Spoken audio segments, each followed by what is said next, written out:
রোমা, তোর ভাগ্যটা কিন্তু দারুণ। পরের সপ্তাহেই অফিসের কাজে তোকে বিদেশ যেতে হচ্ছে। তোর সাথে আমাদের বস সবুজও যাচ্ছে। জানিস তো, যেসব মেয়েরা বসের সঙ্গে অফিস ট্যুরে গেছে তাদের প্রায় সবারই প্রমোশন হয়েছে। দেখ, তোরও হয় কিনা। বেঞ্চি কেটে কথাগুলো বলছিল তার সহকর্মী রূপা। ঠিক তখনই পিঙ্কি হেসে উঠে বলল, তুই তো গত বছর অফিস ট্যুরে গিয়েছিলি, ফিরে এসেই তো তোর প্রমোশন হলো। বলতো, কি এমন ঘটেছিল যে এত তাড়াতাড়ি প্রমোশন পেয়ে গেলি? কথাটা শুনে রূপার মুখ গম্ভীর হয়ে গেল। সে বলল, কি আবার ঘটবে? আমি নিজের যোগ্যতা আর পরিশ্রমের জোরে প্রমোশন পেয়েছি, কারো দয়ায় নয়। এই বলে সে কাজে মন দিল। এমন সময় রোমার বস তাকে নিজের কক্ষে ডেকে পাঠালেন। স্যার, ভিতরে আসতে পারি? রোমার কণ্ঠ শুনে কাজ থামিয়ে সবুজ বললেন, হ্যাঁ আসো, তোমার সঙ্গে কিছু গুরুত্বপূর্ণ কথা আছে। জি স্যার, বলুন। সবুজ গম্ভীর ভঙ্গিতে বললেন, রূপা, এটা তোমার প্রথম বিদেশ ট্যুর, আর সেটা আবার আমার সঙ্গে। শুনেছি তুমি নাকি যেতে চাইছো না। মনে রেখো, তুমি একটি মাল্টি ন্যাশনাল কোম্পানিতে কাজ করো এবং একই সঙ্গে আমার পার্সোনাল অ্যাসিস্ট্যান্ট। ক্লায়েন্ট মিটিংয়ের জন্য বিদেশ যেতে হতে পারে, এটা জেনেই তো এখানে যোগ দিয়েছো। এটা কোনো ছোটখাটো প্রতিষ্ঠান নয়। ভারতের মুম্বাইয়ে আমাদের ক্লায়েন্টের সঙ্গে দেখা করতে হবে। আশা করছি প্রজেক্টটা তাদের পছন্দ হবে এবং আমরা ডিলটি সফলভাবে সম্পূর্ণ করতে পারবো। রূপা কিছুটা সংকোচ নিয়ে বলল, ঠিক আছে স্যার, আসলে আমি আগে কখনো দেশের বাইরে যাইনি, তাই একটু ভয় লাগছে। সবুজ আশ্বস্ত করে বললেন, ভয়ের কোনো কারণ নেই। আমি তো তোমার সঙ্গেই থাকছি। তোমার ভিসা, পাসপোর্ট সব প্রস্তুত আছে তো? আরেকবার ভালো করে যাচাই করে নিও। আগামী সপ্তাহেই আমাদের ফ্লাইট। নির্ধারিত সময়ে অফিসের গাড়ি তোমার বাসায় পৌঁছে যাবে, যেন এয়ারপোর্টে যেতে কোনো অসুবিধা না হয়। প্রয়োজনীয় জিনিসপত্র গুছিয়ে রেখো। মাত্র 3 দিন পরেই আমরা দেশে ফিরে আসব। রোপার নীরবে মাথা নাড়ল। রাতে বাড়ি ফিরতেই দরজা খুলে মা জাহানারা বেগম বললেন, কিরে, আজ এত দেরি হলো কেন? রুমি ক্লান্ত হাসি দিয়ে বলল, মা, অফিসে আজ অনেক কাজ ছিল। তাছাড়া পরের সপ্তাহে ভারত যেতে হবে, সে নিয়ে আলোচনা হচ্ছিল। তুমি তো জানো। মা দীর্ঘশ্বাস ফেলে বললেন, তোর বাবা বা একটা ভাই যদি থাকতো তাহলে আমার এত দুশ্চিন্তা হতো না। তুই একটা মেয়ে মানুষ হয়ে একা একা একটা পুরুষের সঙ্গে বিদেশে যাবি, লোকজন কি বলবে? তোর তো বিয়ের বয়সও হয়ে গেছে, আর কতদিন এভাবে কাটাবি? রুমি মায়ের হাত ধরে শান্ত কণ্ঠে বলল, মা, এখন সময় বদলেছে। ছেলে মেয়ে একসঙ্গে কাজ করে, এটাই স্বাভাবিক। মানুষ কি বলল তাতে আমার কিচ্ছু যায় আসে না। বাবা যখন আমাদের পাশে ছিলেন না, তখন কি কেউ এসে খোঁজ নিয়েছিল? জাহানারা বেগম কষ্টের সুরে বললেন, তবুও পাড়ার লোকজন তোর নামে নানা রকম কথা বলে। বলে, মেয়ে এত রাতে বসের সঙ্গে সময় কাটিয়ে বাড়ি ফেরে। এসব শুনলে আমার খুব খারাপ লাগে। ভাগ্যিস আমাদের ছোট্ট একটা বাড়ি আছে, না হলে কেউ বাসা ভাড়া দিত না। অফিসটা অন্তত কাছেই, এই ভেবেই একটু শান্তি পাই। রুমি দৃঢ় গলায় বলল, মা, তুমি এত ভাবো না। আমি বসের পার্সোনাল অ্যাসিস্ট্যান্ট, তাই কাজের প্রয়োজনে তার সঙ্গে থাকতে হয়। উনি বিবাহিত, তার 2 সন্তানও আছে। আমি কেন অযথা কোনো সম্পর্কে জড়াবো? কিন্তু মানুষ ভাবে মেয়েরা চাকরি করে শুধু অনৈতিক কাজের জন্য। তারা সব কিছুতেই কুঅর্থ খোঁজে। অথচ কেউ বোঝে না মানুষ চাকরি করে অর্থ, সম্মান আর নিজের পরিচয় করার জন্য।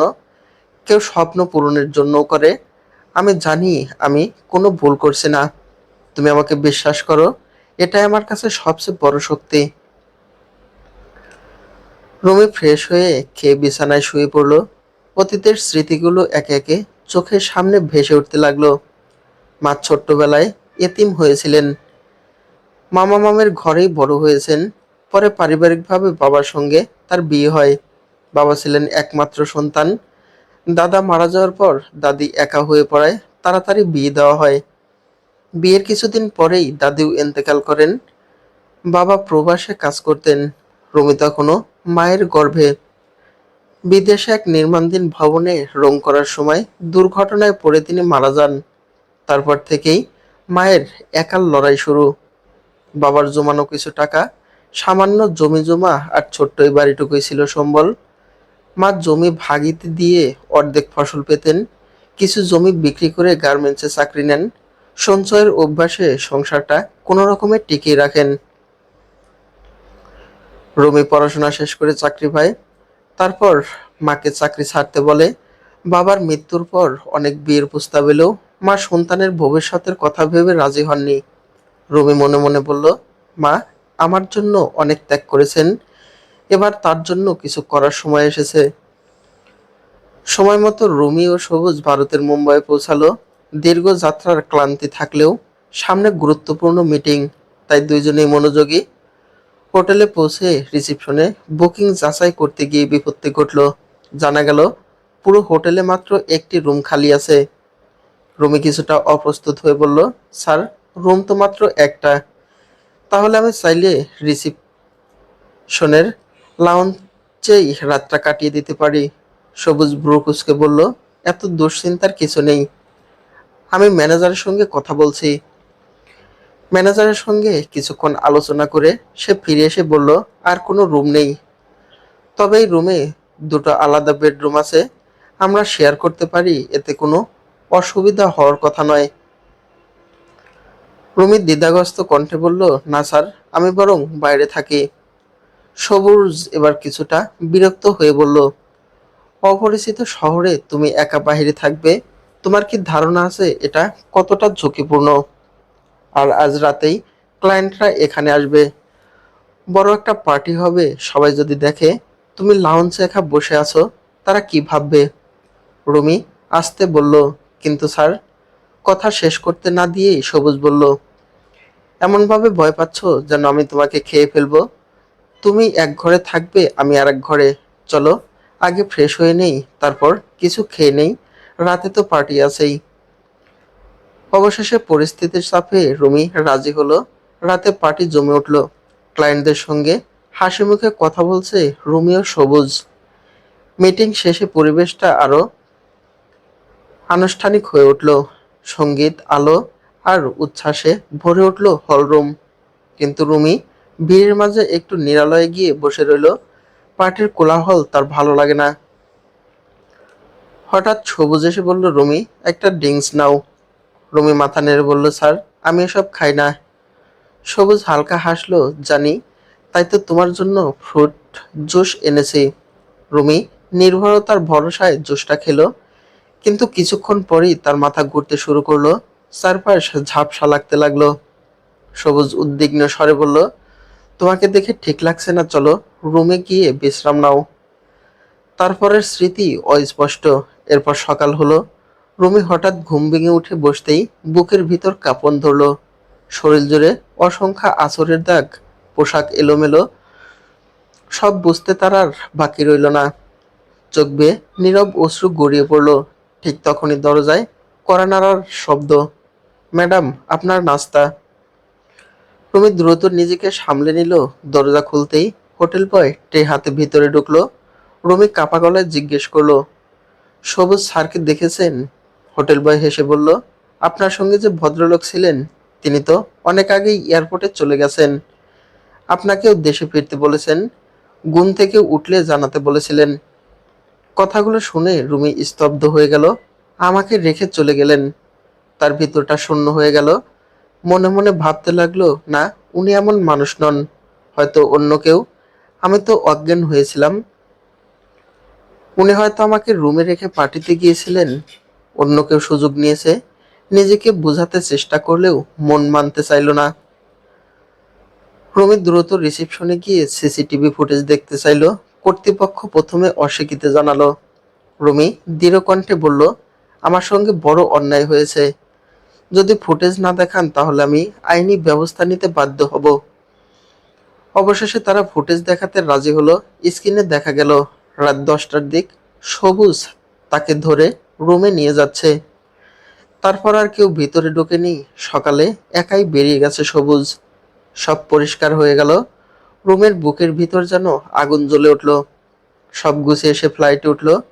জানালার পাশে বসে আকাশের দিকে তাকিয়ে মনে মনে বলল, স্যার, আপনি কেন আমার সঙ্গে এমন করলেন? এর জবাব আপনাকে দিতেই হবে। রুমি ভারত থেকে অবশেষে নিজ দেশে ফিরল। তবে এখন কিছুতেই সে শান্ত থাকতে পারছে না। তার শুধু ওই ভয়ঙ্কর রাতের কথা মনে পড়ছে। রুমি ভাবল, মাকে এখন কিছু জানাবে না, সময় মতো সব কিছু বলবে। এখন যেভাবেই হোক নিজেকে শান্ত রাখতে হবে। রুমি বাসায় এসে ফ্রেশ হয়ে শুতে গেল। তার মা জাহানারা বেগম কিছু একটা আঁচ করতে পেরেছে। তবে রুমি প্রতি জবাবেই বলেছে কিছু হয়নি। জাহানারা বেগম আর তাকে বিরক্ত করেনি।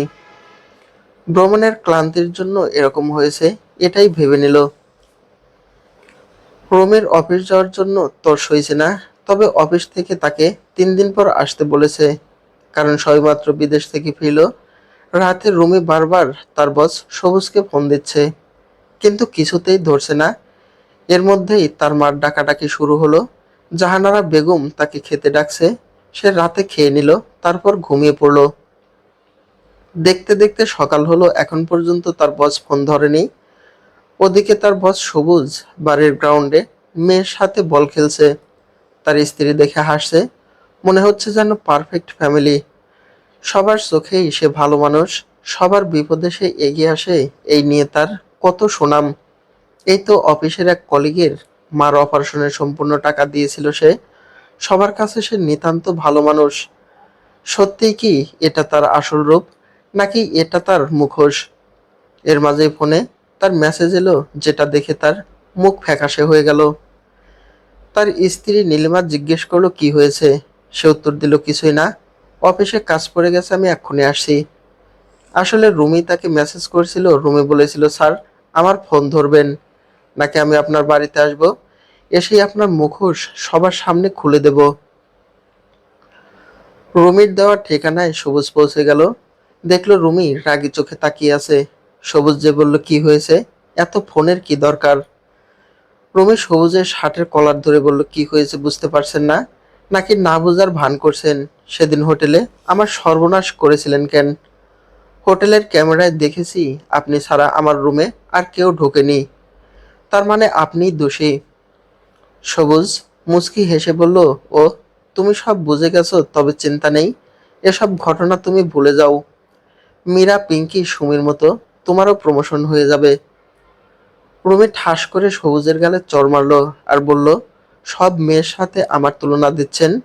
মনে রাখবেন আমি রুমি। আমাকে টাকা দিয়ে কেনা যায় না। আমি আমার সম্মানের জন্য শেষ পর্যন্ত লড়ে যাব। আপনার ভালো মানুষের মুখোশ সবার সামনে খুলে দেব। সবুজ হেসে বলল, দেখি তুই কি করতে পারিস। আমার একটা চুলো তুই ছিঁড়তে পারবি না। রুমি বলল, আমি এখনই পুলিশ স্টেশনে যাচ্ছি তোর নামে নালিশ করতে। সবুজ হোটেলের ম্যানেজারকে ফোন দিয়ে বলল, সব প্রমাণ লোপাট করতে। যত টাকা লাগুক সে দিবে, তবে এসব কথা খুনাক্ষরেও কেউ যেন টের না পায়।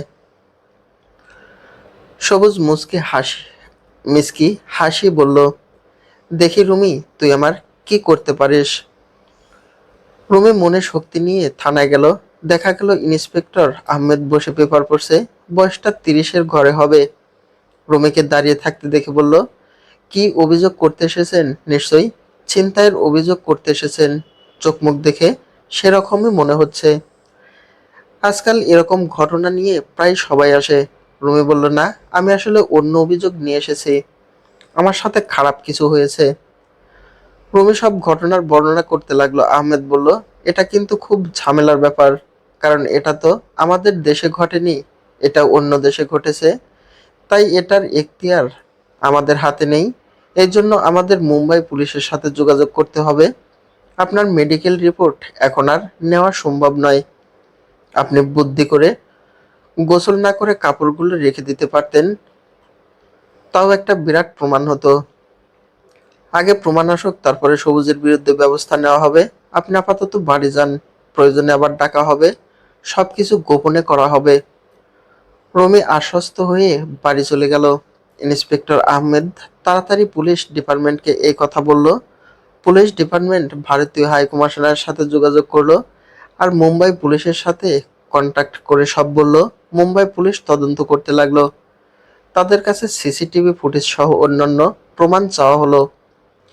এভাবে 2 দিন কেটে গেছে। রুমি মাকে সব জানিয়ে দিয়েছে। মা জাহানারা বেগম বলল, রুমি তুই চিন্তা করিস না, দেখ সব ঠিক হয়ে যাবে। রুমি মায়ের কথা খানিকটা ভরসা পেল। আর একদিন পরেই তাকে অফিস যেতে হবে, এই কথাই সে ভাবছিল। আহমেদের কল পেয়ে সে তড়িঘড়ি করে থানায় গেল।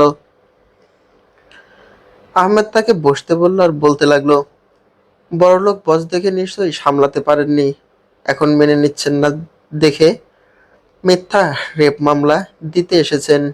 রুমি হতভম্ব হয়ে বলল, এসব কি বলছেন? একটা মেয়ে মানুষ কি এ ব্যাপারে মিথ্যে বলতে পারে? আহমেদ বলল, এটা আমার কথা নয়, এটা আইনের কথা। মুম্বাই পুলিশ যেখানে গিয়ে কোনো প্রমাণ পাননি, সিসিটিভি ফুটেজ পর্যন্ত পায়নি, সেখানে সিসিটিভি নাকি বেশ কয়েকটা ধরে নষ্ট। আপনি বলেছিলেন যে আপনি সেখানে সিসিটিভি ফুটেজ দেখেছিলেন। রুমি খানিকটা কান্না করা সুরে বলল, বিশ্বাস করুন আমি সত্যি বলছি, সবুজই টাকা দিয়ে সব প্রমাণ লোপাট করেছে মনে হয়। আহমেদ বলল, এই জীবনে অনেক মানুষকে চিনেছি, তাই আপনাকে দেখে মনে হয় আপনি সত্যিই বলছেন, কিন্তু আইন প্রমাণ চায়। এই কেসটা যদি কোর্টে তোলা হয় তাহলে সবুজ একই যুক্তিতে ছাড়া পেয়ে যাবে, আর আপনার প্রচুর বদনাম হবে। আর সবুজ এর আগেও এরকম অনেক কাজ করেছে, তাই সে পটু হয়ে গেছে, কোনো প্রমাণই বাকি রাখিনি। রুমি বলল, এবার তাহলে আমি কি করব? আহমেদ বললেন, শুনেছি নাকি আপনাদের কোম্পানির মালিক 3 জন, আর সবুজ ওই কোম্পানির একটা ইউনিটের প্রধান। সে মালিকের পক্ষ হয়ে কাজ করে থাকে। শুনেছি এরকম কোম্পানিতে অভ্যন্তরীণ তদন্ত কমিটি থাকে। আপনি সবুজের ব্যাপারে কমিটিতে অভিযোগ জানান, কোম্পানির মালিক নিশ্চয়ই তদন্ত করবেন। আপনিই তো বলেছিলেন সবুজ এরকম আরো অনেক মেয়ের সাথে এরকম করেছিল। যারা এখনো এখানে চাকরি করছে তাদের যদি কোনোভাবে একবার কনভিন্স করা যায় তাহলে তো কেল্লাফতে। আর যদি হেরেও যান তাহলে সমস্যা নেই, কারণ কোম্পানি বদনামের ভয়ে এসব কথা বাইরে আনতে চাইবে না। আর প্রমাণিত হলে আপনি থানায় আসবেন। রুমি আহমেদের কথা মতো কমিটিতে অভিযোগ করলো। কমিটি তদন্ত শুরু করলো। রুমি, মীরা, পিঙ্কি সুমিকে অনুরোধ করলো যেন মিটিংয়ে সত্যটা বলে। এদের মধ্যে সুমি রাজি হলো। রুমি যেন এবার শক্তি পেল। কমিটির মিটিংয়ে বসে আছে সবুজ, রুমি আর অন্যান্য সদস্যরা। কমিটির প্রধান শাহেদ রুমিকে উদ্দেশ্য করে বলল, মিসেস রুমি, আপনি সবুজের বিরুদ্ধে গুরুতর অভিযোগ এনেছেন। আপনি কি এটা নিশ্চিত হয়ে বলছেন? আপনার কোথাও ভুল হচ্ছে না তো?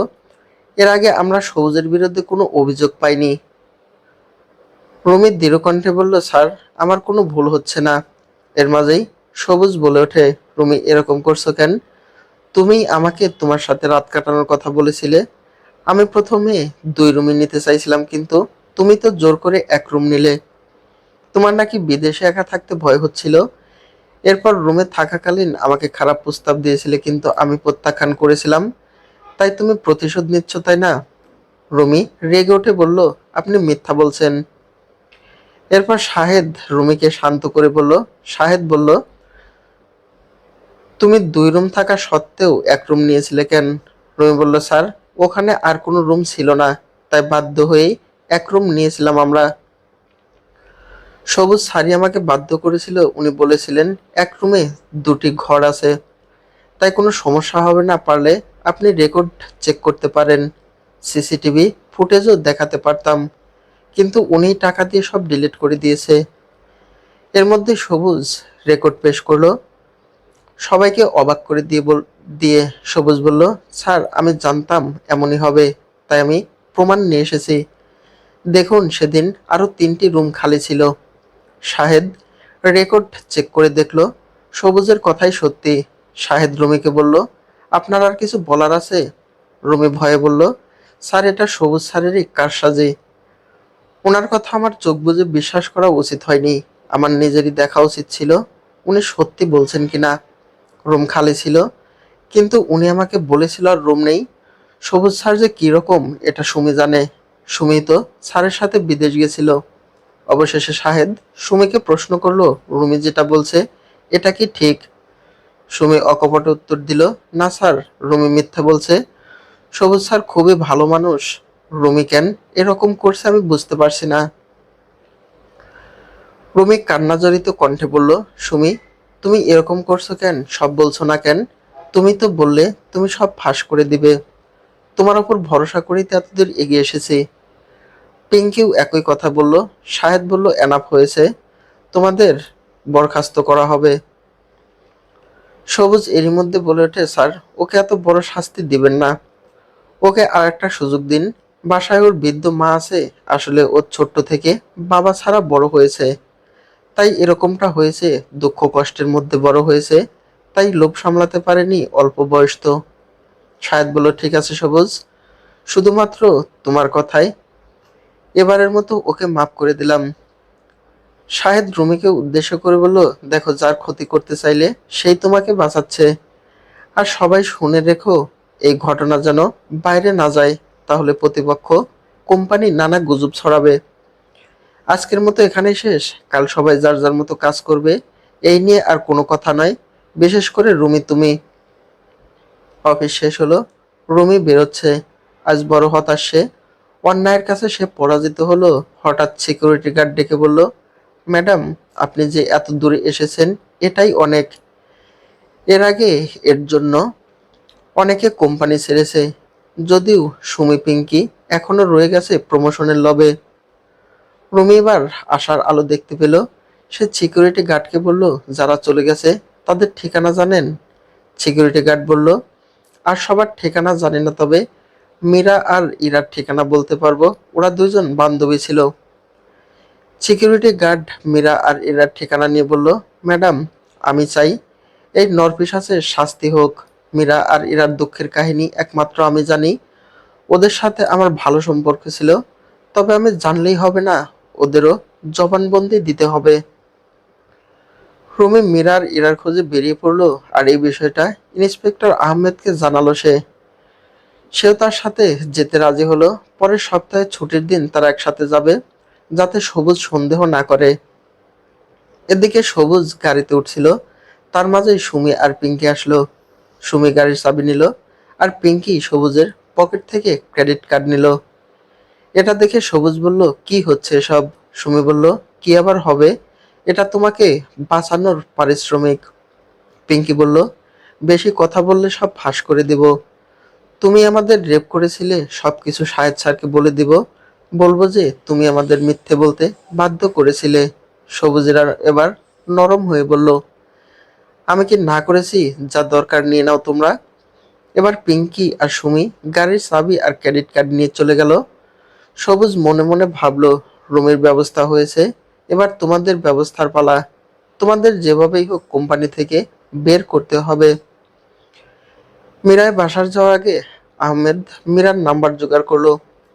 হ্যাকিং এর মাধ্যমে রুমির কোম্পানির ডেটাবেস থেকে এসব তথ্য জোগাড় করলো। তারপর রুমি মীরাকে ফোন দিয়ে বলল সব। প্রথমে মীরা এসব জড়াতে চাচ্ছিল না, কারণ সে নতুন চাকরি নিয়ে পরিবারের সাথে সুখে আছে। তবে রুমি বলেছিল, বোন, একজন নারীর সম্মান আর অস্তিত্বের প্রশ্ন।